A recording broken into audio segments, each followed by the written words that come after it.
первых дней войны у детей было желание хоть чем-нибудь помочь фронту. Рано повзрослели они. Сутками трудились ребята на полях и фермах, встав за рабочие места ушедших на фронт братьев и отцов. Маленькие труженики села – истинные патриоты своей малой родины. Об этом нам расскажет герой нашего фильма Макаров Александр Пантелеймонович. Он родился в деревне Большая Докья в 1934 году. Воспитал и дал образование 5 детям. Все стали достойными людьми. А вот этот день, 22 июня, вы помните? Когда началась война? Ой, Как сообщили, по радио или где? тогда репродукторы были на стене. Вот, передали, что началась война. 4 часа, говорит, Киев бомбили, нам объявили. Вот, люди, которые начали, не могли они терпеть. Ой, говорит, ой, все, началась. Тот, говорит, возьмет, тот того возьмет. Вот. Беда была, когда война кончилась. Я в 4 классе уже учился. А вот когда вот война началась, у вас многих родственников забрали на войну из вашей семьи? У меня брат был 20-го года. Я самый последний. Значит, его взяли из Ижевска, с рабочего места. Даже он в Шевтинский район не вернулся. Вот. Где-то месяца 3, видимо, учили там в Свердловске. Потом его отправили на фронт. И с той поры все, без вести. Где он сейчас? Не может, никто не знает. И извещение не приходило даже? Извещение не приходило. Ни духу, ни слуху? Ничего нету. И Понятно. книга памяти нету, там нигде нету. А вот у вас какие-то мероприятия проводили на проводы, допустим, вы помните это? Вот на войну провожали там? Провожали на лошадях. На лошадях, да? Куда, на станцию? Куда? На станцию, в Вовож. В Вовож на станцию, да? Военкомат. А, военкомат. С военкомата, значит, уже в Можгу или на УВУ. Вот провожали. На лошадях провожали. Тогда машин не было. Много слез, наверное, было или что? Ой. У меня вот отца-то тоже дважды брали. Сушек там, хлеба такой белой муки не было. Ржаной муки сушек пекут, сухарей, котомку наберут, картошку и отправляют. Обнимаются, там целуются, ревут. Потом до Ижевска, там комиссия, видимо, проходит, обратно признает, видимо, негодным. Он обратно возвращаться. Потом 2-й раз его брали, а потом уже приказ, видимо, пришел после 50 лет не брать. Да? Вот, ему уже исполнилось было 55, его уже в армию Не взяли. на фронт не взяли уже. Да. Вот так и он остался. А мать у меня из Докки-то переехали в Ужмаил, она умерла после 2 мать мне пришлось хоронять. Я уже все видал. В каком году вы пошли в школу? И расскажите, пожалуйста, какие воспоминания у вас о школьном периоде? Школьный учебный процесс у вас начался в годы Великой Отечественной войны. Что вы можете рассказать об этих годах? Что я могу сказать? Вот, школа у нас, деревня там Пужма была, начальная, вот до 4 класса. Вот мы там до 4 классов учились. Играли мы, выходили на военные там учения. В лес водили, прятки там, которые ребята на елку лезут. Девочки под елкой прятались вроде. 2 партии создавали. Значит, эту партию немцы, эту партию, значит, русские. И давай, кто кого. Значит, Это в перемену, что ли, играли? да, нет, не перемену. После школы? После учебы? Час был, час. Специально? Час? Да, час. Учителя туда с нами ходили. Понятно. Вот, это учили так, чтобы обороняться, нападать. Детские игры? Да, детские игры. Начальная военная Да, подготовка. начальная военная подготовка. Ой, плохо жилось. в школе там не как сейчас, газу нет, дровами технически топили. А кушать ничего не кормили, еще свое. Если дома что есть, возьмешь, не да, голодный будешь. На чем вы писали? Чем писали? Были ли у вас ручки? Ручки были деревянные, Деревянные ручки? да, там перо, оно широкое, рондо, перо называлось.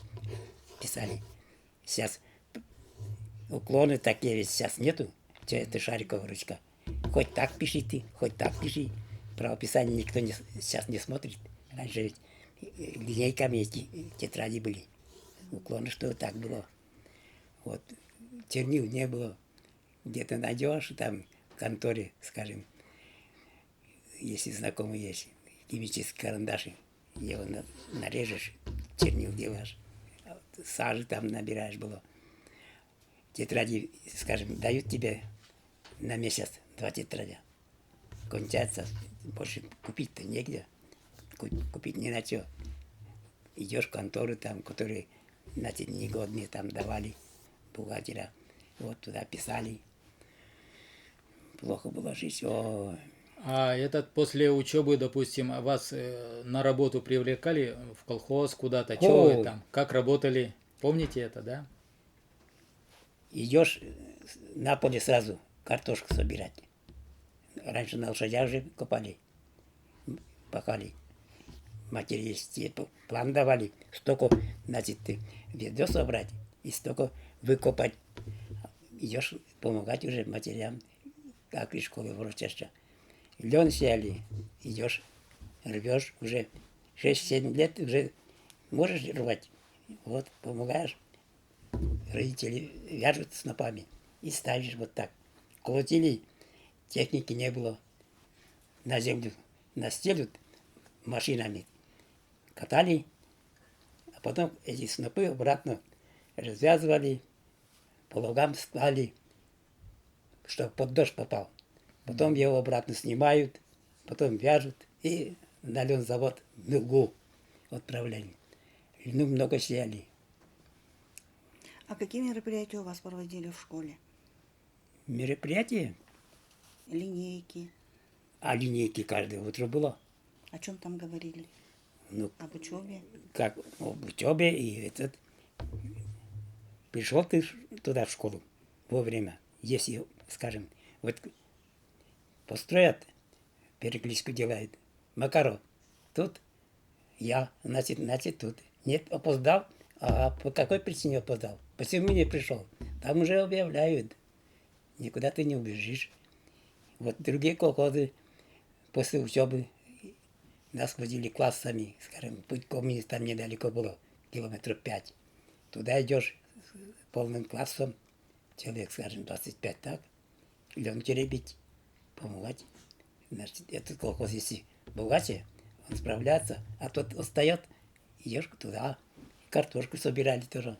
После на час раньше еще отпустят так, идешь в школу уже картошку собирать на поле.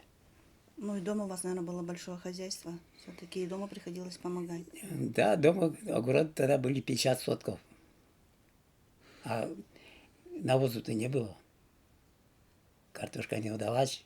Один сорняк растет. Не знаю, там полоть, не знаю, колхоз идти. Вот. Поминали Щеткина Ивана Петровича. Да. Вот он в штабе-то был. Где-то, видимо, выходил он. И пуля ему попала в бок. Поранил его. И он, как раненый, приехал. Еще во время войны. И вот он директором стал. Этот Щеткин Иван Петрович. До этого тоже двое приехали. Они раненые. У одного здесь пуля зашла, тут вышло. Весь челюсть снесло. Да. Там он 6 месяцев в госпитале был. И потом все, видимо, невылечимый. И приехал, мы смотрели. Кашу он такой кущеный ел. А потом все, он трудоспособный, молодой еще. Начал там лошадям хомуты направлять, сиделки. А работа пыльная. И у него обратно заражение получилось, потом сюда к горлу. И человек этот кончался. Вот так. А потом уже другие после войны приехали. Один связист, он рассказывал, он в окопе, говорит, 7 человек, говорит, нас было. Идут, связи оборваны. Идут, умирают. Потом идут, последний, говорит, Романов, Петров, говорит, давай ты. Что-то куда, говорит, у тебя товарищи делись. Иду, говорит, по окопу. Раз, говорит, голову, говорит, высунул. Ага, обратно вниз. Обратно. А была, не была, хоть свой, не свой. Как, говорит, голову высунул. Я, говорит, туда, тук. И все. После, говорит, не стал бросать, голову поднимать. Подхожу, говорит, не без, говорит, он связь, говорит, попал туда, в нашу линию. Еще наших убивает, и там связь держит. Он рассказывал, вот. 3 суток, говорит, во время дождя, говорит, холод, шинеля, говорит, лежали. Что он потом, воспаление у него получилось. Он после фронта-то, после, когда домой приехал, уже тоже больной был. Видали, есть у него, а шинель половины нету. В одной стороне висит, а другой выше колен. Мы смеемся, что спрашиваем, куда ты тяжели? Да что, говорит, под коленом, говорит, держал, табак, говорит, закурил, загорелся, говорит, отрезал, выбросил. Так рассказывал. А один вот рассказывал, 4 человека, говорит, нас было. На лошадях, которые там, поезд, говорит, не идет, его бомбят, а кушать-то нечего. На лошадях, говорит, питание возили. Вот лошадь, говорит, застрелили тоже. Что теперь? Эти, говорит, 3 человека остались живые. Давай, говорит, что делать? Самолет, говорит, идет.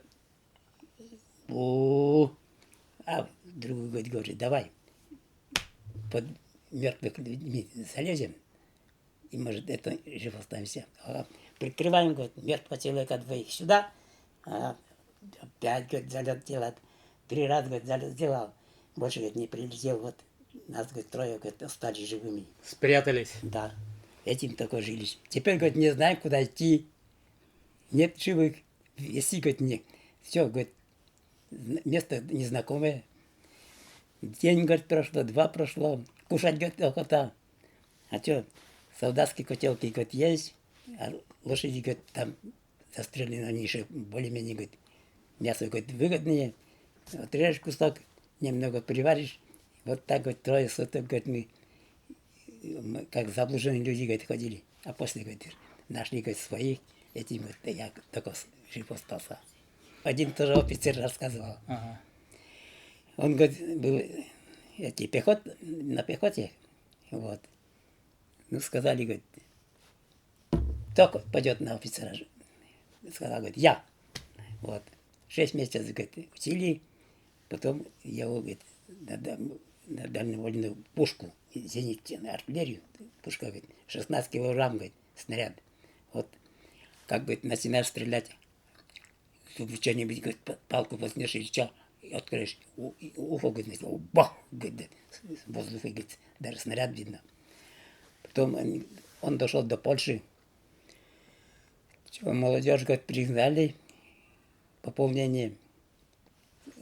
Магазины, говорит, открытые. Консервы там и все. Все нормально. Собирали, говорит, ребята, консервы не берите. Они уколом там эти, шприцом Отравленные. отравленные. Но все равно, говорит, видимо, не понимает. Молодежь, говорит, едят, смотрим, говорит, там валяться, в другом месте валяться. Я вот в Прибалтике, когда служил, там эти заводские трубы стоят, а эти остались еще разбомблены. Там сверху потолок бетонный, трубы пускаешь, там магазины, машины там, одежда там, сапоги, все. Вытаскиваешь эти одежды уже все, они на вид-то смотришь хорошо, а берешь, она на куски рвется уже, тухлая уже. Ой.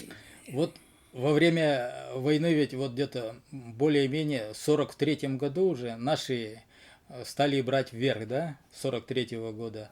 Наверное, у вас, помните, появились военнопленные немцы? Или...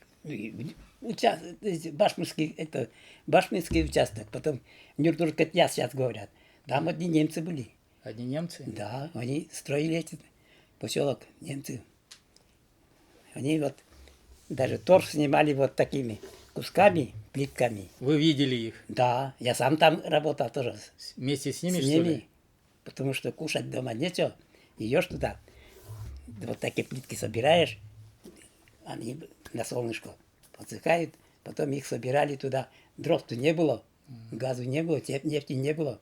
Топили этим торфяными плитами Общались с заводы. ними? Но они говорить-то по-русски не могли. Не могли? Да, А как вы к ним относились? да что, как они, так и я.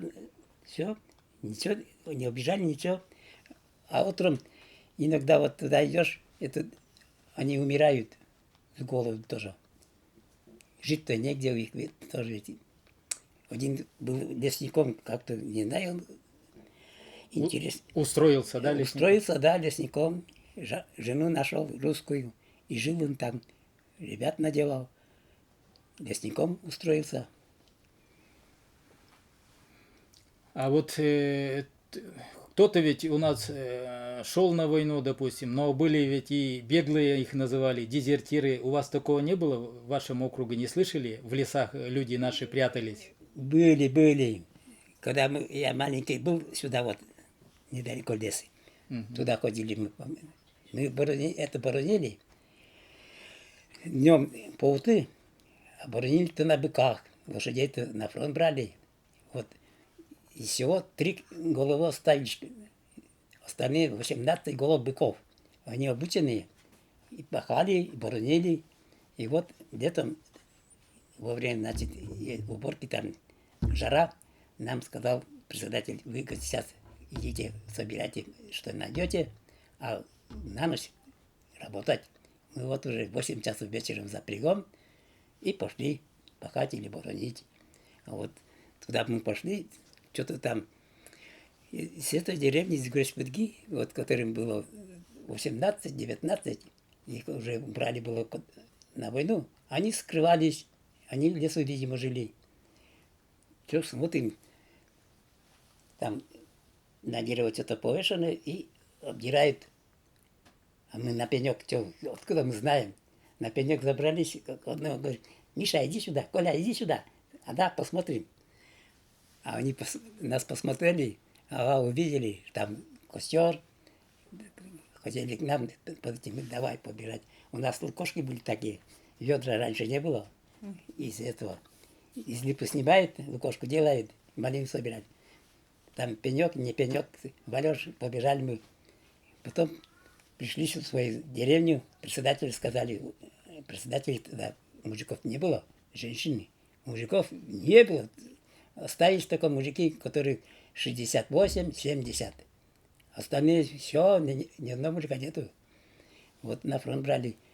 Вот она сюда приехала, в Греспудгу, позвонила, телефона тогда не было. Ну, как-то связь с Поволжья.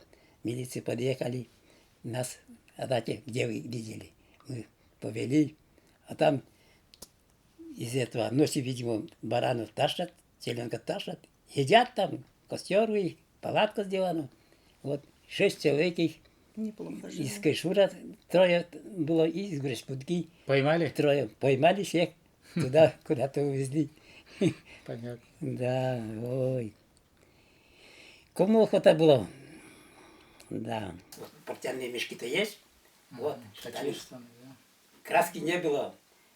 На снегу вот, тут женщин так вручную станок был. И на снегу ложат, она потом моют там, белый, как эта кружка. Вот у меня у жены брат 36-го года был, он умер. Ему шили штаны, гладить не надо, как плоские, широкие. О, у меня, Сань, говорит, посмотри, брюки, говорит, какие. Они даже не загибаются. А вот, ой, трусов-то не было, когда мы росли. Портки только. Пуговицами эти штаны. Мне было, когда я в 3 классе учился, нет, не в 3, там пужма было. В 5 классе я уже учился здесь, из Греспудги. 3 километра было на Греспудгу. А там управиться охота стала. Все. Штаны спустил, холодище, не могу, жуки замерзли уже. А там, который учился в 7-м, мужик, это не мужик, говорит, парень идет. Что, говорит, с тобой? Я говорю, не могу поднять. Он мне штаны поднял. Где ты, твоя жизнь? А в ногах-то лапти, шерстяные носок нету, портянки тоже такие заворачиваешь. Иногда не можешь, вот этот Щеткин Иван Петрович учителем был. Ну-ка, на стол или на окно, ногу поднимай. Он заворачивал. А в лаптях-то эти веревки, вот так его намораживать, а которые плести-то не могли, они ведь эти из лып сделаны, изнашиваются, а весной что, надо по лицу. Мы-то делали вот такие толстые из дерева колодки, чтобы ходить по воде там, или там жестянку забьешь, кататься вместо лыжи по насту. Вот это, начиная от Пужмаева сюда до школы, все луга блестели, мы катались на лыжах, а сейчас ребята даже не могут лыжи обуть. Чем вам запомнился День Победы? Как его встретили? Как праздновали? Чем я запомнился? Вот аккурат мы перерыв, там деревня Пужма, значит, русская была, вышли. Что-то одна женщина бежит, другая женщина бежит, другая, думает, что за сабантуй какой устроили там. Они обнялись, ой-ой, у меня мужик вернулся, ой, а у меня мужика нет, у меня мужик умер. Там обнимают друг друга, не знаю, песню поют, не знаю, ревут. Близко нас не пустили. Вот. Это я очень вспомнил. Там против школы у нас был котель такой, из высоких столбов сделан. Там шесты там и еще были. Вот там встречались они, ой, которые жалко стало. Ревут. А которые что, мужики, хотя они, у которых, значит, одной ноги нету, то руки нету. Вот один был инвалид первой группы, он не знает. Один фронтовик рассказывал, ты, говорит, не захотел, говорит, воевать, просто, говорит, сам по себе, говорит, руки заморозил, а он, пьяные напьются, они начинают ругаться между собой было. У одной 2 пальца вот так было, и то конец, все, нету, у этого тоже нету. Как это, если, говорит, пуля, говорит, типа попадет, или, говорит, мина взорвется, я, говорит, половину, говорит, несет, ты, говорит, не болтай. Я, говорит, 3 года, говорит, участвовал, еще видал, говорит, река Одер, говорит, там переезжали вот тоже. На Одере. Да, там, говорит, у нас он рассказывал, многие, говорит, ушли под воду. А этот мужик рассказывал, он, что, говорит, как нести, ага, смотрю, говорит, там изгородь. Раз, говорит, пару досок, говорит, оторвал, вот, одну рукой держу, другой рукой, этим только переплыл, говорит, что, двигает, а автомат, говорит, на шею. Многие, говорит, даже уходили под воду. Перейти, говорит, надо, если не перейдешь, все, измена тебя. Или там, говорит, или здесь все равно застрелят. А в школе мероприятия проводили вот, в связи с Днем Победы? Помните? Вы в школе еще учились? Да. Мгм. Проводили какие-то мероприятия, не помните? Нет. Не помните. А этот... Нас учили даже окопы копать. Да? Да. Мальчиков, все, другой день, говорит, берите лопатки с лопатками, окопы копаешь, потом в другом месте там, все, окопы, там стеллажи делаешь. Вот, говорит, танк вот придет к вам, значит, против танка, говорит, ограничения такие сделайте, говорит, наподобие осколки, чтобы танк, говорит, туда уперся. Что, интересно это, дерево такое, танк, что им, когда вот такие деревья идет, я видал. Как спички ломают. Да, я же в артиллерии был. Артиллеристом Вот, был? да, вот. Возле нас эти танки тоже шли, так, им лес-то ни при чем. 3-4 танка идут, все ломает. Если куда садиться, у него сзади такой тюрбак есть, и лебедка метров 20. Дерево находит, цепляться, все, Сам себя вытаскивает. да, сам себя вытаскивает. Нас не пускали близко, мы смотрели просто, а спать не пускают, только в этой дороге.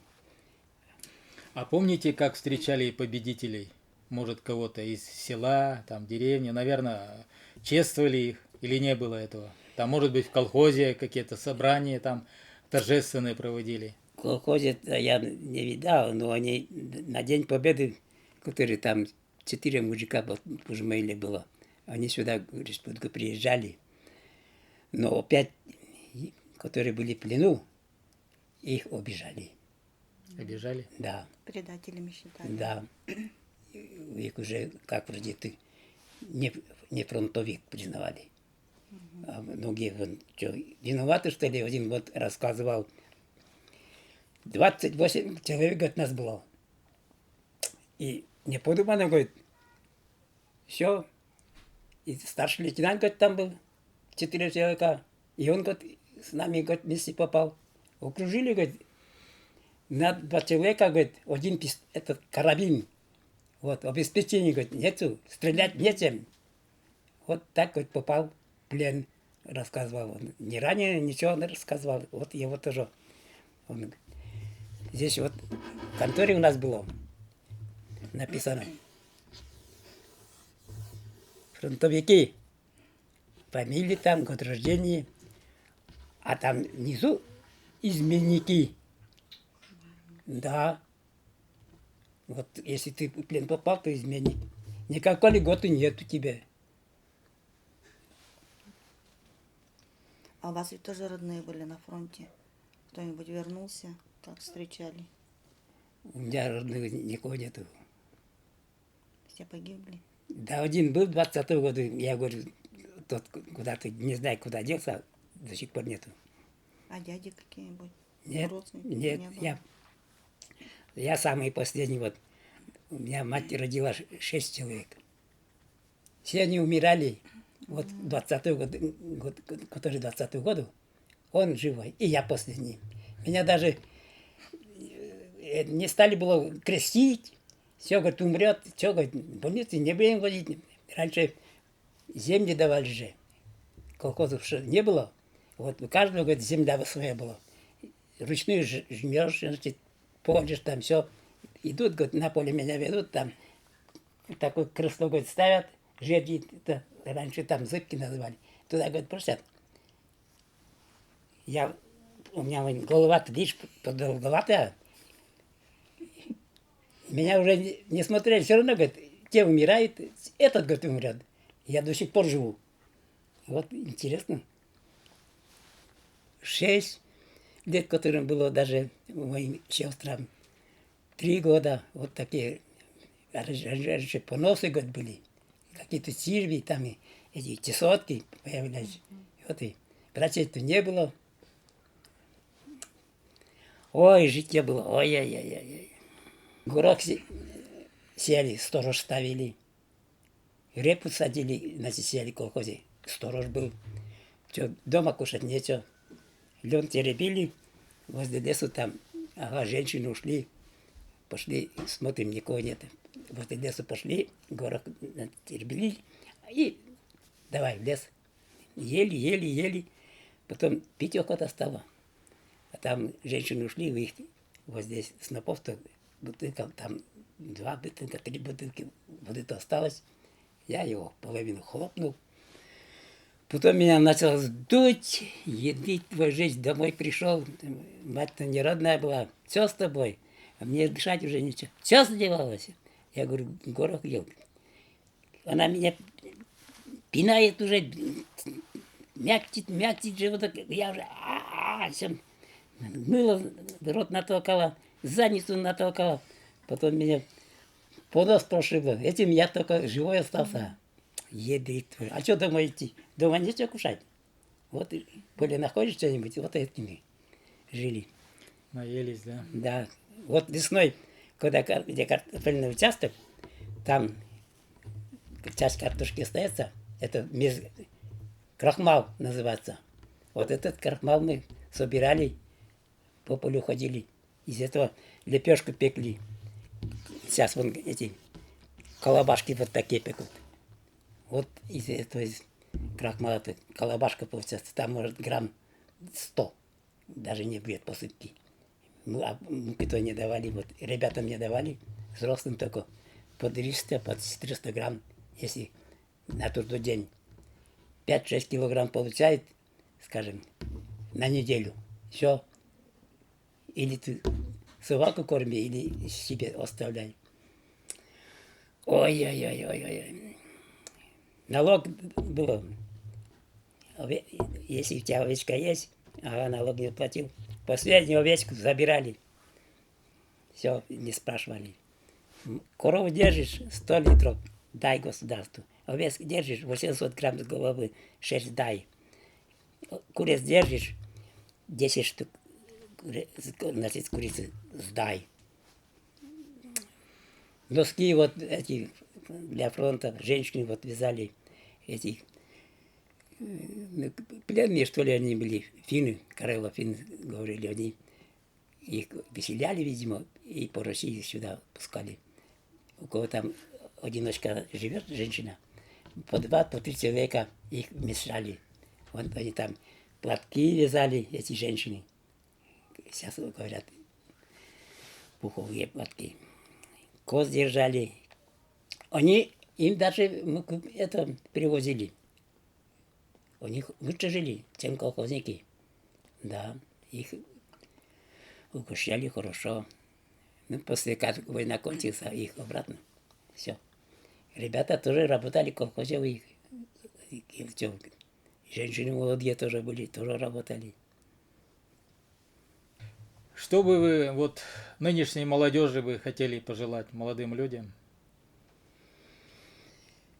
Все сейчас молодым людям, вот я сейчас ведь говорю, здесь, когда здесь в Гречпутке начал работать, тогда вся работа была ручная. 13 лет ему, 12 лет ему, 10 лет. Они в склады шли. Лопатами вручную перекидали. Трудились, работали. Делать, да. А сейчас, прежде чем туда на работу принять, надо, говорит, медосмотр пройти, технику безопасности пройти. Пока ты туда проходишь, месяц прошел, такие двутолы ходят, работы нету. Потому что сейчас делали механизированные. Раньше этих техники такого не было, все вручную. Ну что дуботолам-то пожелаем? Дуботолам, чтобы они не курили, во-первых, я это советую. Я курил ведь. Курили? Курил. У меня даже губы были уже почерневшие, ногти такие от самосада. Бросили? Бросил в армии, поспорили на 4 часы. А во время этого, когда в армии я был, часов 5 купить денег-то не было. Трое мы поспорили. Все из Павловского района 13 человек здесь были. Удмурты 7 мы вместе служили. Да? В один час попали. Весело было. Вот. Потом, ну, думаю, что делать. Ага. Если проспоришь, все, 3 оклада пенсии, значит, даешь получку тому человеку. Идешь, а нет ли. Ой, думаю, трудно. Зря поспорил. Конфеты брал, семечки брал. Ну, целый месяц мучился. Но все равно перестал. Вот в 54 году бросил, с той поры не. Кто если заходит в ограду, запах курила, не обманешь. Все, уже Чувствуете? Да, заходит без уже. Вот. Ну, кроме курева, чтобы не курили, еще что пожелаем? Ну, меньше бы что пили. И здоровье тогда будет нормально. А сейчас что? Раньше ведь кумушку варили из теста зерна, солод делали. Пьешь, это пьешь, приятно было. А сейчас эту водку пьешь, там же нет. Раньше водку берешь было, там колосок внутри, ячмень или там пшеница. Приятно было. А сейчас опасно. Тетушку пьешь, другой день еще голова болит. Ой, Не сейчас курить, Да. не пить, здоровье здоровье беречь надо. беречь. И ещё учиться, наверное, да? И учиться надо. Ну, и найти уму-разуму. свою дорогу в жизни. учиться тоже учиться. Но